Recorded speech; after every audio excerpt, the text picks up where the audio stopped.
All right. Well, it is 10 o'clock on the dot. Thank you, everybody, for joining us this morning. And just as a couple of housekeeping items, if you can make sure that you're on mute, unless you're me or the Congressman. And we're excited to have him here. We pulled this together really quick, so good to see such a great show from everybody coming together in just a few minutes since Friday. We're going to focus primarily today on the stimulus plan, which Congressman Hern is going to tell us more about that, which is actively being debated in Congress this week. And he's going to give us a summary. If you have any great questions while he's talking, go ahead and put them in the chat box, and I will take those and read them and ask them after he finishes presenting. I'll keep up with them and pick ones, and then we'll be done by 10:45 a.m. to be mindful of Congressman Hern's schedule. So we're going to take it from there. Good morning, Congressman Hern. Please update us. Thanks, Jennifer. And I'll just, I want to qualify one thing. You don't have to have great questions if you have questions, because if you have great questions, I mean, you have to great answers. And so coming out of Congress right now, it's pretty hard to get a lot of answers, as you all are seeing. I've been on this, I think it's my fourth call for the day. And I unfortunately, what I'd like to say to each of you is right now, most all the negotiations are going on between Secretary Mnuchin and Chief of Staff Mark Meadows, and with Chuck Schumer and Nancy Pelosi, because what we're negotiating, and you all being business people or representing business people, I know this is going to be a real shocker to you when you think about Washington, D.C., but the Republicans presented something close to $1 trillion plan to go against the $3 trillion plan that completely, was passed completely on a partisan vote about 3 weeks ago. You have the HILS Act with the Republicans of about $1 trillion, and the HEROES Act of the Democrats about $3 trillion. So typically when you negotiate, you put those together and find some middle ground. However, that's not what the problem is, and that's what slowed this down, is when you put those two together, Speaker Pelosi wants $3.4 trillion. So I don't, it's pretty much out of control right now. But all that aside, first of all, I want to say thanks for having me. It's always an honor to be with you all. You all are great businessmen and women that have sit here and fought this battle for the last, going on 5 months now, with the greatest outbreak that we've ever had in the history of this country. It's hard to sit here and think about what the first part of March looked like. So again, just 5 months ago today, we were enjoying the greatest economy in the history of the country. We were, honestly, 5 months ago today, we were talking about our native son, Garth Brooks, winning the Gershwin Award. Things were great. There were many Oklahomans there. And literally 10 days later, the world, our legs were cut out from under us as far as the economy goes. And, what we've been fighting ever since is a political battle. I will tell you that everything that happened in the first 2 weeks of the COVID outbreak was extraordinarily bipartisan, which meant everybody could agree there was a lot of uncertainty in America. There was no data to back up anything, and there was a lot of uncertainty. And I know as businessmen and women, having been in business for 35 years, uncertainty is terrible when you're trying to run a business, create jobs, put people to work. And so Congress, along working with the president, tried to subside or put some of that uncertainty away by standing up what we became known as a stimulus package, a CARES Act, in order to keep employers like yourself, keep the jobs open, keep the people in there, and save some 51 million jobs with the PPP program. Stood up a lot of money for testing, getting after a vaccination program, creating this thing we call warp speed to do something that's not been done in the history of this country, and that's get a vaccination in 12 months versus roughly 3 to 4 years, so that we could slow the COVID outbreak down. Also take care of a lot of our issues with our cities and our states. And so anyway, we're moving along in a very bipartisan way. I think it was 419 to 1 was the vote to get CARES done, 2.3 trillion. It came back a couple of weeks later, and actually replenished that account with about 350 billion. About 130 billion of that still sits unused, which is part of this ongoing negotiation, is how to make sure that money gets deployed with people like yourselves across the country in order to keep jobs flowing and getting people back to work, because that's the only way we're going to restore ourselves to where we were. You know, I know there's a lot of people you're dealing with. It's not as bad in some of our areas of our district or our state as it is in other parts of the country. Obviously, we've seen the spikes here, and we're concerned. Many of you all have, well, all of you, if you have employees, are having workers are trying to figure out what they're going to do with their children. We always plan for summer. We do things, summer camps, those have been shut down. It's put a real strain on getting people to work. The economy is coming back in Oklahoma. You need employees. And now school is being challenged. And I know every one of our districts are doing something a little different. I have been one to, and I've said this on many calls last week and the week before last, that school districts don't need to wait on the government to tell them what to do. They need to talk about things they can do and share those best practices with other school districts so that they can get their students back in their schools, whether it's pre-K, whether it's K through 12, whether it's technical schools or higher education. There is no single expert in this area in the world. And all the experts have been both right and wrong on everything that they've done. That's because we're walking in uncharted territories. But if you think about what's going on, and for about 5 months here, we've had this doubt, especially if you're conservative and you don't want the government involved in your life much, you're really concerned about the direction of the country, what we've seen. We've seen a lot of money being printed, that and creating a lot of deficit and debts, which is counterintuitive to those in business, because, you know, one day you have to pay that debt off. You would assume you'd have to, which means taxes are going to have to increase. So we need to get the economy growing quickly, which means getting people back to work safely, getting people in school safely, and renewing this idea that we can have an American dream that allows us the opportunity to be extraordinarily successful and be resilient. Some of the things that are in concern with a lot of this issues that are going on is there's really kind of about 6 areas that are being talked about and negotiated at any one time in the stimulus package that's coming through Congress right now. And really, I would say from a business owner standpoint, from, you know, if you're a hospital, if you're a school, if you're a library, is liability protection. And that's getting it right so that we're not protecting bad actors, people who are not worried about their employees or their customers. And there, as you all know, in every different industry or company silo that you work in, there are always bad actors. And we don't, none of you I know want to protect those type of behaviors. You want people to be, you know, and people and employees and customers to be taken seriously about their health and their welfare. So we don't make sure we don't protect bad actors, but we want to also make sure that businesses that do the right thing are protected. As I mentioned, we've got to get the PPP monies, the $130 billion that's sitting out there, get it back into the economy. It's already been authorized and appropriated to be spent to drive the job market and to keep people, move people off of unemployment and back into those jobs, which lead me to the next piece, which is the unemployment checks. It just is not conducive and not healthy for America or any other country for that matter, but certainly not for a capitalist marketplace like our own, to pay people more not to work than to work. We have to incentivize people going to work. That's why we had the greatest economy in the history of this country, where we had the lowest unemployment rates by any measure across any metric back in early March. That's why we had a growing economy, incredible job markets. And so we got to make sure we get that balanced right and phase it out appropriately. They're also directing, as I understand, they've actually come to an agreement on this, the stimulus checks going out again. This one will be more expensive than the first one. The first one cost about $295 billion with a B, to send out $1,200 per person and $500 per dependent that was 17 and under in the household. The devil's always in the details, as you all know as business owners. This one will be the same $1,200 per person.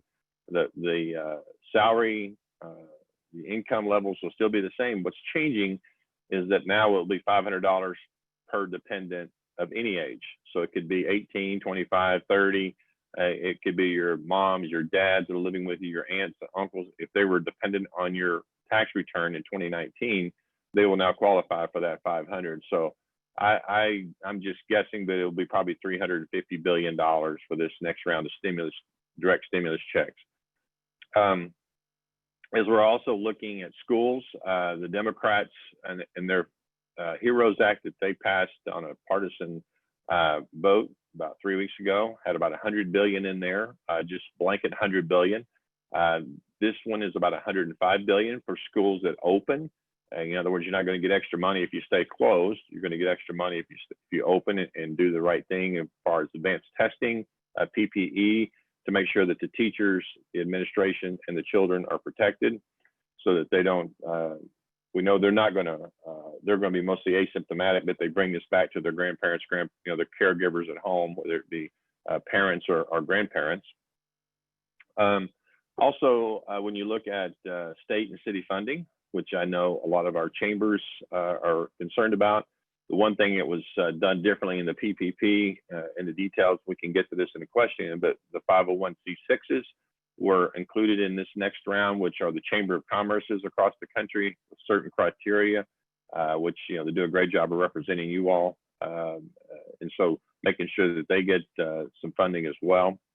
And then, lastly, as we're doing all this, how this all fits together in a very timely manner, now that we have a lot of data. And that's why it's been so partisan, is because not every part of the country, if you just, again, go backwards 5 months, there were tons of uncertainty. We didn't know how many people were going to be laid off. We didn't know how this is going to go. We were going to shut down the economy completely for the rest of the year, for 30 days, or for what. At that time, we said June 30th, let's take a look at it. Well, we've taken a look at it now, and certain parts of the country are doing better than others. I mean, we've gone from 12.5% unemployment in the state to 6.5% unemployment in 1 month. So we're heading in the right direction. It's still not the 3% that we had back in March, but we're going in the right direction. While other parts of the country are still at 14 or 15, they probably need more help. And so we can't treat every city, every state the same because of just different things that are going on. I know they do it for simplicity's sake, but it also is very costly to do that. And we're also in an election year. To encapsulate, kind of close out my opening thoughts here, we're in an election year. So unfortunately, it's created a lot of undue stress in this process to get it right and to get it quickly to those who need it. But really, the thing is, we need to work on timeliness, transparency, and make sure it's very targeted. So with that, if you don't mind, Jennifer, I'd like to, you folks get talked at a lot in meetings, and I know there are questions.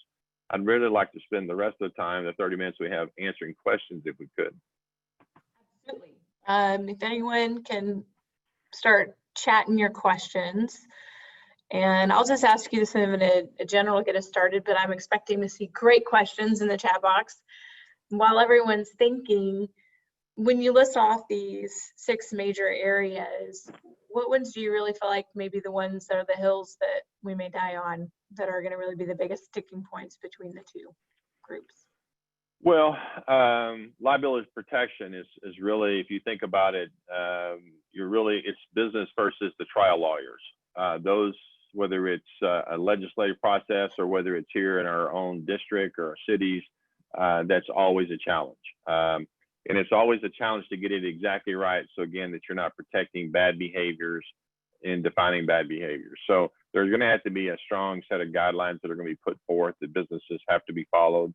I was on a call right before this, and I was using a restaurant as an example because restaurants and some other public places are starting getting hammered with lawsuits right now. But a lot of these have been shown to be orchestrated, where a person gets sick and they go think, well, how am I going to get some money? They go find an attorney. The attorney says, well, you walk through this public place. We'll take a picture of you walking through, and we'll find a picture of a person there that's not properly wearing their mask correctly. And then we'll take a picture of that particular facility. We'll see how many locations they have across the country, and we'll create a class action lawsuit. We can find a lot of other people. So there has to be there has to be some criteria put in place, because at the end of the day, this could be something that destroys American business as we know it. PPP is really not that controversial right now, getting the other 130 billion back into the economy. So I think that's important. It appears the stimulus is done. The $1,200 per person is agreed by both sides. The unemployment check has been sort of controversial again, because, and I think where I'm hearing as of just a few minutes ago that Speaker Pelosi and Steny Hoyer and Chuck Schumer are willing to look at adjusting that based on unemployment rates. So if your state's at a certain unemployment rate, say 6.5 versus 13, you would get the 13 would maybe get to 600, and the 6.5 would get 300. So something to adjust that down to be more commensurate with how the states are improving. One I would think is one that I would think is going to be really controversial and has been from day one is city and state funding, only because every city is either good or bad at running. It's hard to find somebody that's right in the middle, but somebody is either good or bad at running their financial balance sheet correctly or statements. And as an example of that, it's also that same way with states. There are states like Illinois and California and New York that have huge deficits, unfunded liabilities in their pension plans. I believe Illinois is like $41 billion that they're seeing an opportunity here to get, federal funding to make that whole. And so that has been that will not happen. Republicans will not support that. So that's very problematic, and we shouldn't be paying for bad actors in California. When I say we as Oklahoman taxpayers shouldn't be bailing out union pension plans in Illinois that are just completely upside down and have been for years. So I think those are, the reopening of schools, I think was bad early on. They tried to make it a political point, but I think even the Democrat Party were pushing back on the Democrat legislator. I mean, when I say Democrat parties, Democrat voters were pushing back on legislators at both the state and the federal level, saying we've got to get our kids back into school. Our kids deserve to be educated. Let's figure out how to do that. And again, I've probably seen no less than 10 different ways of doing that in my district alone here in the first district. Here in Tulsa County and Washington and Wagner County, and people trying different ways. And I think that's what it is. It's I was on a call just this past week with President Wood over at NSU. I see he's on the call here, but we were talking about this. We need to find best practice. You all are the educators are the smartest people here in the districts. They know their teachers, they know their buildings, they know their students, they know the parents. They're the best at creating a program that's safe for everybody that's associated with that school, students, parents, teachers, administrators, to be able to do it the right way and learn best practices and be flexible. Saying no is not an option. And I think that's why you see that's kind of moved away from being such a contentious idea of getting back into school safely. And we've got a few great questions here. Scott Wise, can you update us on PPP forgiveness, and will the next act offer additional funds for those who previously received PPP? Let me take the last part of that first. Yes, that's really what it's about. It's really, you're not going, what we knew back when we did PPP, and everybody that took it knew that at 8 weeks, you're going to have to evaluate and reevaluate, could you stay open? This was to get to June 30th. And at June 30th, everybody knew that was sort of the drop dead date to say, okay, am I kickstart? Is the demand for my business back enough that I can keep my employees on? I will tell you, Oklahomans did a great job. We had 65,000 loans that we're taking out. I think that's the number in the state. They did a great job of keeping their employees employed. As I mentioned earlier, there was 130 billion left over that was not taken. And so what this is about are those people who are stayed open but don't have a demand and are concerned about whether they can continue to stay open, especially with these additional spikes that are going on. And they've changed it from 500 employees. The bill that was produced by Mitch McConnell and Secretary Mnuchin says we're going to take the 500 employee threshold down to 300. You need to be down 50% in order to get this next round. That's the Republican version. I think the Democrats want 25%. So I see that somewhere in the middle. I don't, everything is negotiable. I think also when you look at, there are a lot of, as I mentioned, the 501c6s, the chambers are in there. Is regarding the forgiveness, they've suggested automatic forgiveness of the folks who took 150,000 or less. You would get your paperwork all put together. You would hold that in your file, be subject to audit for up to 3 years. But basically, with automatic automatic forgiveness for, again, roughly 80% of the loans taken were under 150,000. The 150 to 200 or 150,000 to 2 million would be same process we go through. You would have to be evaluated for forgiveness, and then 2 million and above would be an automatic audit before there would be a forgiveness.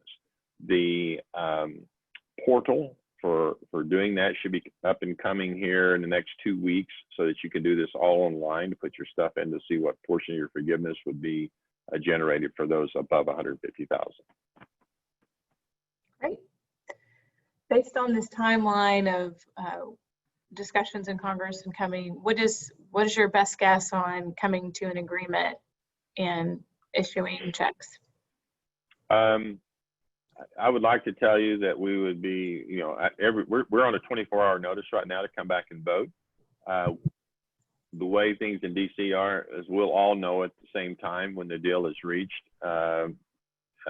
We'll see it because every news agency in DC right now, that's all they're focused on. So we'll all see it very quickly.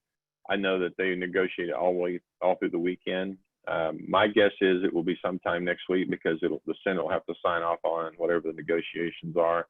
It will come to the House about 48 hours after, 36 to 48 hours after that. And then we'll be at their vote. So I'm going to guess the middle of next week before we actually support it, go up and vote on it. It won't come to the floor of the House unless there's enough votes to get it passed. We won't go through this whole process. There will be Democrats and Republicans that will not vote for it because there will be certain things that will not be representative of what the needs are back in their districts. And so therefore, whether it be continue to pay $600 to keep people unemployed when jobs are, for example, my grave concern is that we have people calling us every day. I have many people that, are business owners that have my cell phone call me every day and say, please, Congressman, we've got to stop doing this $600 per week. I've got jobs open. I need to get people employed, back to work, and they're staying home. They're making twice as much as they were working. They're making twice as much to stay home. I need them back to work. My business is going to fail if I can't get them back to work. And so I hear those on a regular basis. So having $600 extra a week is we've got to start. Got to start going away. Can't keep doing it. It's not good for America. And it's not good for our economy. You referenced this a little bit, talking about inflation and just printing money, but someone asked the question, doesn't the gold price indicate a concern that we are printing too much money and will ultimately lead us to inflation? Well, you saw Chairman Powell say today that they're not going to adjust interest rates to control inflation. I know I've had many conversations with the chairman personally and in meetings. He's concerned that inflation is not over 2%, because some inflation is good inflation. We need prices to be able to rise so we can offset some of our costs. If costs rise and inflation doesn't allow you to price your product higher, then you're going to come into a profit squeeze. That's what we're seeing in a lot of areas, different industries. Just to think about this for a second. Pretty much every business person would go borrow money at 0% interest and go invest it to make in your business. So say you're growing at 7 or 8% and you could borrow money at 0 and you can go buy another business and add or buy a revenue stream to add to your 7 or 8% growth, because you as business people would say that's a 7 or 8% delta or profit margin. And I would tell you that would make sense in the federal government because interest rates to borrow are near 0. In other words, to print money and buy our own bonds is near 0. And you would think that to save our economy, that we'd go out and grow that at 6 or 7%, that would be the smartest business decision ever. Anybody would do that, whether you have a business degree or whether you're Secretary Mnuchin or anybody. The problem is the federal government, in my short time there, doesn't take those newfound revenues and go pay down the debt. They create new programs to take more spending, and we exacerbate the problem, keep compounding the issue. And we never are ready for the difficult times. You know, we see you all, you know, in the city probably have a rainy day fund. The state has a rainy day fund for difficult times. The federal government's rainy day fund is to go print more money. And I just remind us all of the old saying, the tax man cometh. At some point in time, either we have to hyperinflate our dollar to devalue it, or we have to raise taxes. I mean, there's no other option. And we need to be smart now. We have to get after controlling spending. I have written many op-eds on, you know, I'm known as the budget hawk, and we've got to get after this. I mean, it's one thing to protect our economy and protect those that had their revenues taken away from them through eminent domain. The government shut down. It's an unprecedented event. The government shutting down all revenues, but we're beyond that now. The government's advocating to open back up, and we know this is not hyperbole. This is not rhetoric. We know there are people staying closed down just to be able to receive money, and so that's wrong. We've got to get back to work. Absolutely.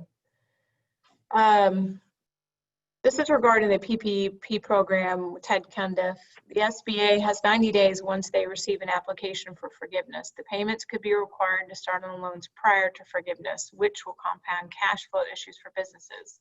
What is being done to address this issue?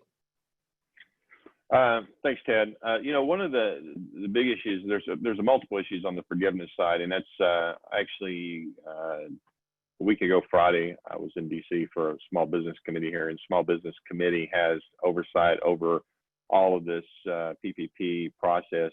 As we all know, Secretary Mnuchin administration chose to use the SBA as the tip of the spear to get money through the banking financial institutions directly to the people. That's where the relationships were. So as we move into the forgiveness side of this, by the SBA creating a portal so that individuals can go put this in, like you said, you have 90 days past the end of your, and this is all in flux right now, but 90 days past the end of your cutoff period. You can also, in this new proposal, you can have anywhere between 8 and 24 weeks to apply for forgiveness. It's not 8 or 24 weeks. So that will change a little bit for people as well. We also have the issue of, you know, the right documentation. When is the portal going to be up? And quite frankly, getting the money out into the economy was the first priorities.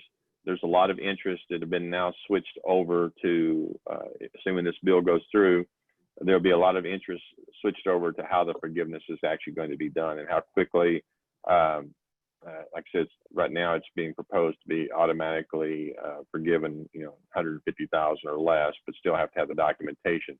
So we'll see where those kind of bipartisan agreements come in. One of the other big issues in forgiveness right now is, let's say somebody borrowed $100,000 for their loan. While the $100,000, whatever amount is forgiven, is not taxed, as we typically would see in a normal business relationship. If you write off some dollars, that is not taxed. But in this situation, while that's not being taxed, the underlying expenses that $100,000 is used to pay is still being. You can't use that as a deduction. So you basically get a backdoor taxation on the forgiveness. Well, again, let's use 100,000. Let's assume your tax rate is 30%.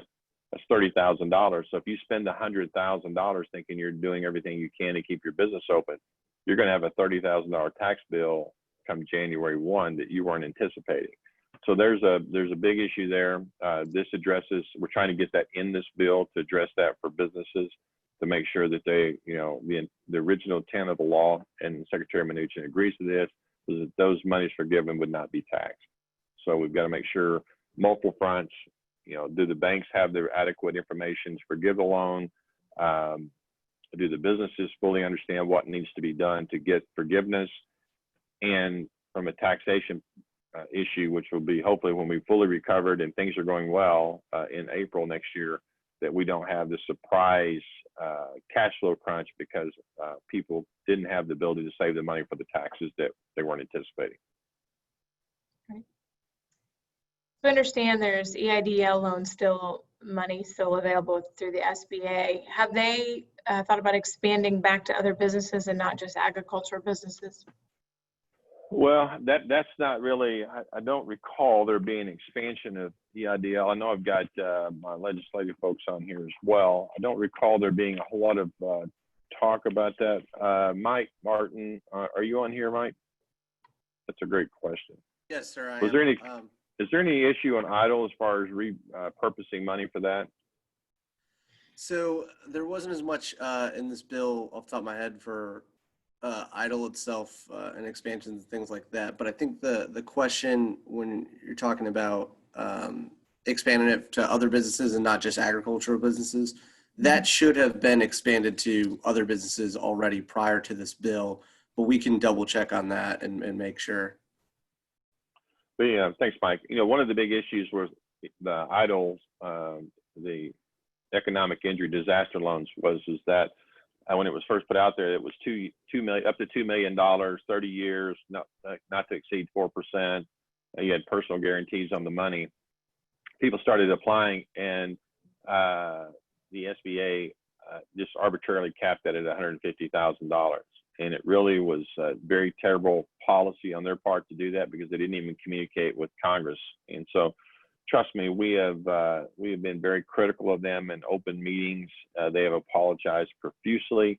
There was also a point where you applied, but there was no response. That reason is a little more palatable because Congress, actually Secretary Mnuchin, allowed for the first time agriculture, farming to be included in the EIDL program. And so they had to stop, rework the website to allow for certain additional information to be put in for agriculture related industry to receive those loans, which took it offline for about 2 weeks.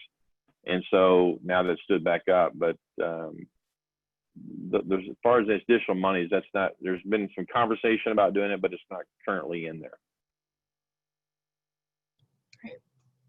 Oh, you touched this one a little bit. I'm going to circle back about it. So no, the House on the unemployment, the extra was $600 in the House bill, and the Senate was $200.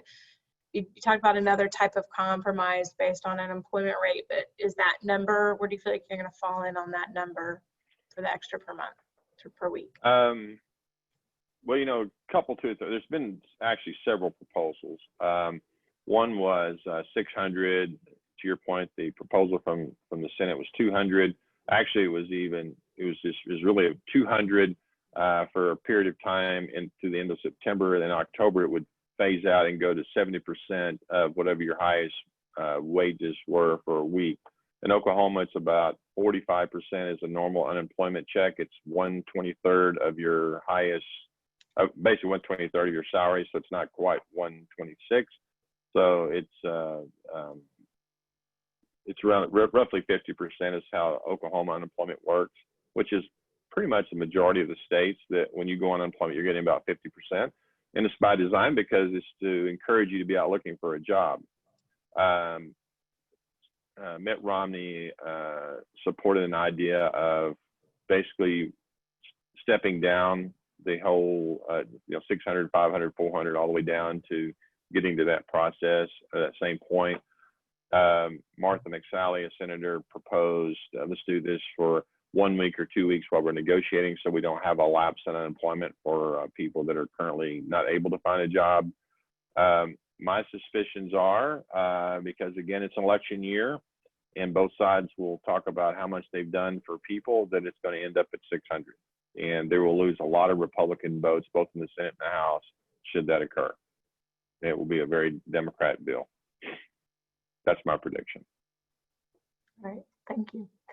This is a little bit of a different, but talking about, this is from Nicole, and just talks about asking if there's a way for nonprofits or small businesses to apply directly to the state to access this federal funding to help them adjust their facilities for COVID? Nonprofits take on a whole different area. There's obviously nonprofit as far as churches, religious organization, have the ability to still get PPP monies. As far as applying to the state, I don't know what the state's programs. I know the governor's stood up several programs. This most recently, the one on schools and helping schools get reopened. There's a lot of consideration in this new bill about allowing more flexibility for monies that are out there. According to U.S. Treasury, about 20% of the trillions of dollars that have been allocated to stimulating the economy through the CARES Act and other direct stimulus, only about 20% has been spent so far. I talked to the governor early on about, they needed flexibility because, again, some states are different than others. And what we know about government is that if there's money out there, you either use it or lose it. So you go create a lot of programs to use the COVID money. And, the governor being a great business person that he is also, it's just hard for business people to waste money.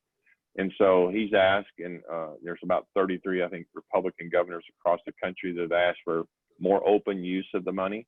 And so you're starting to see a little bit of that flexibility come in about giving, there's being able to do basically their own statewide CARES Act programs that you're seeing with the grants that the governor did with small businesses, which was very popular. What he saw, we saw the 10 million for helping schools. I think that's very popular. And so I think there'll be other areas as he continues to see the need. And I would encourage you, if you're a nonprofit, to reach out to the state to see, because they have monies that they can utilize as well as the counties do as well. Yes. Nicole, on a side note, we'll send you the Tulsa County, if they reside in Tulsa County, the reset money that's been put aside can be applied for those types of things as well. So we've watched Tulsa County be very responsive in helping businesses access that CARES Act funding. So in my last, I think it's been a week ago or so, I believe there's still there's only 30 or 40% of the money had been given out so far. So it's hard for people that are, Ron Peters, I think, is the commissioner in charge of taking in requests. But if no requests come in, then they have no way to give the money out. So I would encourage the folks on this call to look into that, either through you, Jennifer, or through Tulsa County commissioners, and to see how to apply for that money, what the criteria is, because the money is there. It's been allocated. We got money for Tulsa County, for Oklahoma County, and Oklahoma City. So the original criteria was there was money given to the states and then given to counties or municipalities with greater than 500,000 population. So we had Oklahoma City and Oklahoma County got 500,000 each, and then Tulsa County, that's not, I'm sorry, not 500,000. They were qualified because they had 500,000, but they've got varying millions. I think, I can't remember what it was in Tulsa County. It was like 113 million or something like that. There's a lot of millions. And we're hoping to host we're trying to work with them to host a little webinar for businesses and nonprofits to ask questions like that, since there is money left over. Well, we're getting close. A lot of great questions. Is there any parting thoughts? Oh, I do have one. I do want to have to give you a brag, because this was one of the comments. This is how we feel. Just a shout out to Brian O'Hara. He is such a fantastic representative of your office, and never misses a ribbon cutting, and he just represents you in excellence in everything that he does. So shout out to Brian for all his hard work. And any parting thoughts you have for us, Congressman? Well, I'm going to end it on the same note right there. As all these business people are on this call, and you as well, Jennifer, you're only as good as the people you have around you. There's a lot of pulls and tugs on business owners and people that lead organizations. And if you're going to have a successful organization and grow your organization and truly do what you need to do for your individual people you represent, your constituents or your employees, you have to have great people around you. And I will put our staff up, whether it's Robert Area, the district director, and Brian, what they've done, Adam Jones, our DZ staff. I mean, we're working hard every day. We've got a kind of a split staff in DC, but we're there every single day talking to constituents. And I think right now is when you need to be doing your best work, because there's so many questions. People are really concerned.